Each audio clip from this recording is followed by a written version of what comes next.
চুরির অপবাদে গ্রেপ্তার অষ্টমী। জি বাংলায় শুরু হওয়া নতুন ধারাবাহিক অষ্টমীতে চলছে টানটান পর্ব, যেখানে পুরুষোত্তম অষ্টমীকে চুরির দায়ে গ্রেপ্তার করানোর ফন্দি এঁটেছে। আসলে অষ্টমী পুরুষোত্তমকেই জব্দ করে তার বাড়িতে রয়েছে।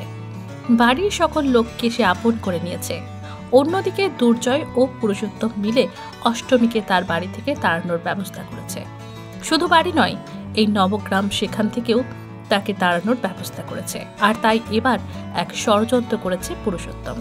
বৌরানীর সোনার হার চুরির অভিযোগে ফাঁসানো হয়েছে অষ্টমীকে।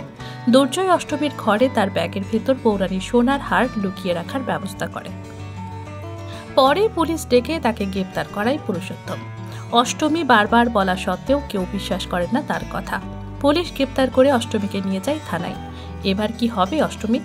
বৌরানী কি অষ্টমীকে রক্ষা করবে? অষ্টমী কি পারবে নিজের নির্দোষ প্রমাণ করে আবারও সকলের সামনে আসতে? জানতে দেখুন অষ্টমী প্রতিদিন সন্ধ্যে 6:30টায় শুধুমাত্র জি বাংলার পর্দায়। আর অবশ্যই টলি রিপোর্টার চ্যানেলটিকে সাবস্ক্রাইব করে আমাদের পাশে থাকতে ভুলবেন না।